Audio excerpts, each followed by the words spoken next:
రామ్టాక్కి తిరిగి స్వాగతం. అందరికీ క్రిస్మస్ శుభాకాంక్షలు. క్రిస్మస్ సందర్భంగా భారత్లో జరుగుతున్నటువంటి దాడులు ఆందోళన కలిగిస్తూ ఉన్నాయి.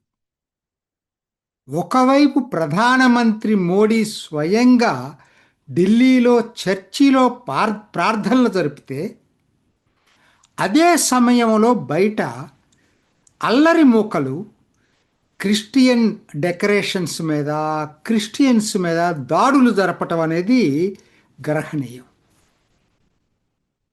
ఒక్కచోట కాదు, అనేక చోట్ల రాయపూర్లో షాపింగ్ మాల్ బయట పెట్టిన క్రిస్టియన్ డెకరేషన్స్ని చిన్నాభిన్నం చేశారు. అదే మీకు ఢిల్లీలో, ఒడిస్సాలో ఆ క్యాప్స్, శాంతా క్యాప్స్ పెట్టుకొని అమ్ముకుంటున్నటువంటి వాళ్ళని బెదిరించారు. అట్లానే అస్సాంకి వచ్చేసరికి ఏకంగా క్రిస్మస్ ట్రీని తగలబెట్టారు. స్కూళ్ళలో కేరళలో అయినా ఢిల్లీలో అయినా జరపకూడదని బెదిరింపు చేశారు. జబల్పూర్ లాంటి చోట్ల విజువల్లీ ఇంపైర్డ్ ఉమెన్ని హెరాస్ చేశారు. ఇలా వస్తున్నటువంటి వార్తలు వింటుంటే చాలా ఆందోళనకరంగా ఉన్నాయి. అది వస్తున్న వార్తలైతే బజరంగ దళ్ లాంటి సంస్థలు, ఆర్ఎస్ఎస్కు సంబంధించిన బజరంగ్ దళ్ లాంటి సంస్థలు ఇందుట్లో డైరెక్ట్గా పాల్గొన్నాయి అనేది వస్తున్న వార్తలు. హిందూ విజిలెంట్ గ్రూప్స్ అంటారు వీటిని. ఒకవైపు ఏమో మోడీ ఏమో ప్రత్యక్షంగా చర్చిలో ప్రార్థనలు చేస్తున్నాడు. అంటే బీజేపీకి వీళ్ళ మీద కంట్రోల్ ఉందా అంటే ఉన్నట్టుగా కనిపించట్లేదు. ఒకటి, ఇవి బేసికల్గా ఫ్రింజ్ ఎలిమెంట్స్, వీళ్ళు ఎప్పుడు మెయిన్ స్ట్రీమ్లో లేరు. దీన్ని డైరెక్ట్గా బీజేపీకి ఆపాదించడం కూడా కరెక్ట్ కాదు. అదే సమయంలో ఇలా జరగటాన్ని ఆర్ఎస్ఎస్ నిరోధించాలి. కంట్రోల్ చేయగలిగింది ఆర్ఎస్ఎస్. వాళ్ళ అంగాలే కదా, బజరంగ దళ్ అయినా విహెచ్పి అయినా వాళ్ళయే కదా. వాళ్ళు ఖచ్చితమైనటువంటి ఇన్స్ట్రక్షన్స్ ఇవ్వాలి.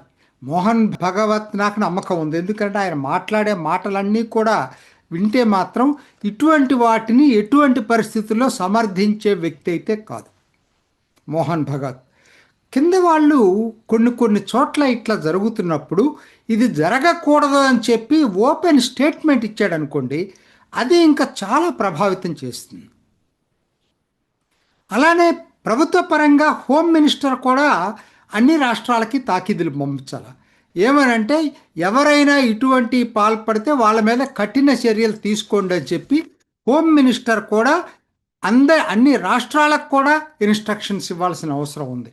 అదే సందర్భంలో రాష్ట్ర ప్రభుత్వాలు, ఈ పార్టీలతో సంబంధం లేకుండా ఏ రాష్ట్ర ప్రభుత్వం అయినా అటువంటి రాష్ట్రాల్లో జరిగినప్పుడు వాళ్ళ మీద యాక్షన్ తీసుకున్నప్పుడు మైనారిటీల్లో కాన్ఫిడెన్స్ వస్తుంది, ముఖ్యంగా క్రిస్టియన్స్లో. ఎందుకు నేను ఈ మాట చెప్తున్నానంటే, ప్రభుత్వానికి దీన్ని లింక్ చేసి నేను మాట్లాడను. మిగతా కొన్ని ఛానల్స్ మాట్లాడినట్టుగా అది వాస్తవం కాదు. ప్రభుత్వాన్ని లింక్ చేసినట్టయితే స్వయాన ప్రధానమంత్రి ఎందుకు వెళ్తాడండి చర్చిలకి? ఒక విధంగా ఇటువంటి అల్లరిమోకలు ఈ హిందూ విజిలెంట్ గ్రూపులకి చెంపపెట్టు ప్రధానమంత్రి చర్చికి స్వయంగా వెళ్ళి ప్రార్థనలో పాల్గొనటం. అందుకోసమే వెళ్ళుండొచ్చు ఆయన కూడా, దానికి సమాధానంగానే వెళ్ళుండొచ్చు ఆయన. అయితే అదే టైంలో ఏంటంటే కొంతమంది చెప్తారు, యూట్యూబర్స్లో కొంతమంది ఫోర్స్డ్ కన్వర్షన్స్ చేస్తున్నారు క్రిస్టియానిటీ పేరుతోటి అనేది. నిజమే, మత మార్పులు జరుగుతున్నాయి, బలవంతపు మత మార్పులు జరుగుతున్న మాట నిజం. నేనే వీడియో చేశాను అంతకుముందు. దాంట్లో ఎవరికేం డోకా లేదు. దాన్ని వ్యతిరేకించండి గట్టిగా.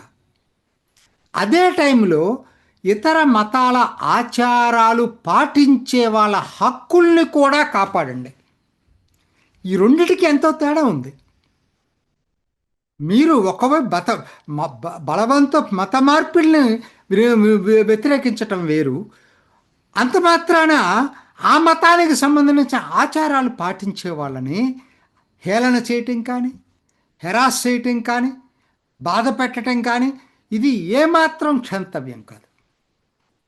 ఎందుకంటే ఇది నేను చెప్పడం కాదండి, హిందూ ధర్మంలోనే ఉంది. హిందూ ధర్మం ఎప్పుడూ కూడా ఇంకొక మతాన్ని హేళన చెయ్యమని ఎక్కడ చెప్పలేదు. అసలు అది సంస్కృతిలో భాగం కాదు.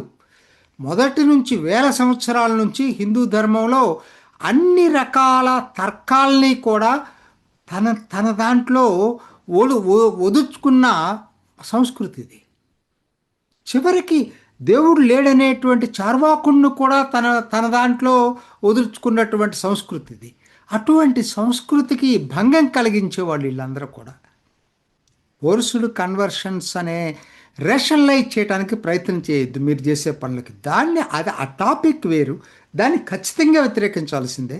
అంత మాత్రాన వాళ్ళ మత గౌరవాల్ని మత ఆచారాల్ని మీరు హేళన చేసే అవకాశం, ఆ హక్కులు వాళ్ళకి లేకుండా చేసే అవకాశం ఏ ఒక్కరికి భారత్లో లేదు. భారత్ ఈజ్ ఎ ప్లొరల్ సొసైటీ, మీరు ప్లొరలిస్టిక్ సొసైటీ. ఎందుకనంటే ఇప్పుడు నేను చెప్పాను కదా, మొదటి నుంచి ఇవాళ రాజ్యాంగంలో ఉన్న హక్కులే కాదు, అసలు భారత సమాజమే హక్కులు కల్పించిందండి. అరే వ్యూహాత్మకంగా కూడా ఎంత పెద్ద తప్పిదం ఇది.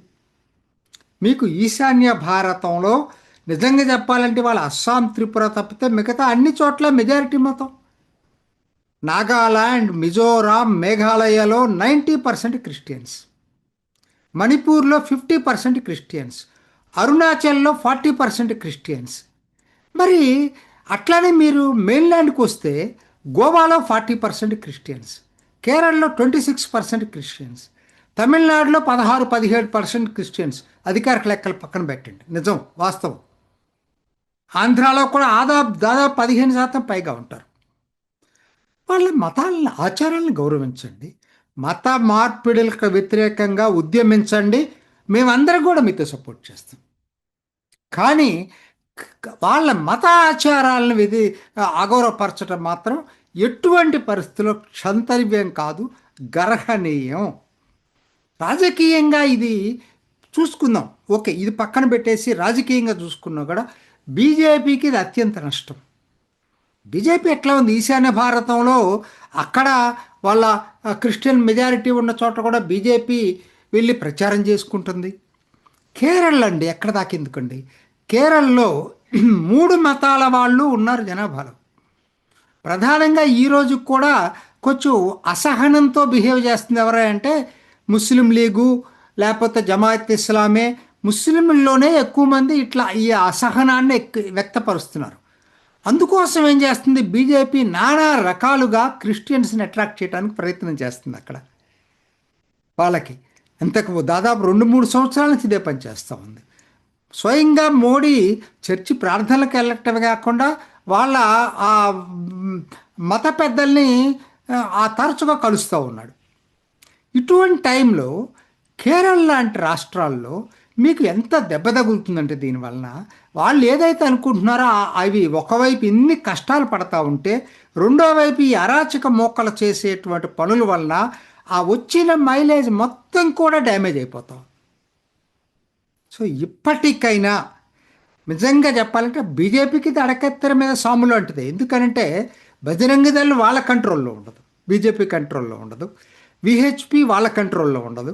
సో కానీ బీజేపీ ఏంటంటే సబ్కా సాత్ సబ్కా వికాస్ సిద్ధాంతాన్ని ముందుకు తీసుకెళ్లాలనేది మోడీతో సహా వివిధ చోట్ల కూడా వాళ్ళు అదే మాట్లాడుతూ ఉన్నారు. కానీ ఇటువంటి ఈ ఫ్రింజ్ ఎలిమెంట్స్ చేసే పనుల వలన మొత్తం వాళ్ళ ఎఫర్ట్స్ అన్నీ కూడా బూడిదలో పోసిన పన్నీర్ అవుతున్నాయి. ఎప్పటికైనా సరే దీన్ని అరికట్టాల్సిన అవసరం ఉంది. ఆర్ఎస్ఎస్ అయితే ఖచ్చితంగా ఆదేశాలు ఇవ్వాల్సిన అవసరం ఉంది. అదే టైంలో ఈ అల్లరి మోక్కలు, ఈ ఫ్రింజ్ ఎలిమెంట్స్ కట్టడి చేయాల్సిన అవసరం అన్నిటి, అది వాళ్ళు ఏం చేస్తారో పక్కన పెడితే రాష్ట్ర ప్రభుత్వాలు కూడా కట్టడి చేయాల్సిన అవసరం ఎంతైనా ఉంది. క్రిస్మస్ సందర్భంగా ఇటువంటి ఇంకొకసారి జరగవని చెప్పి ఆశిద్దాం. భారత్ సమాజం ఉన్నతమైన నాగరికత సమాజం అని మనం నిరూపించుకుందాం. ఇది ఈనాటి రామ్ టాక్. ఇంకొక ఎపిసోడ్లో మళ్ళీ కలుసుకుందాం. నమస్తే. చూసారు కదండి, మరి ఈ వీడియో కనుక మీకు నచ్చినట్లయితే ఒక లైక్ కొట్టేసి మీ అభిప్రాయాన్ని కూడా కామెంట్ బాక్స్లో తెలియజేస్తూ ఇలాంటి ఇంట్రెస్టింగ్ అప్డేట్స్ కోసం మా ఛానల్ని సబ్స్క్రైబ్ చేసుకోండి.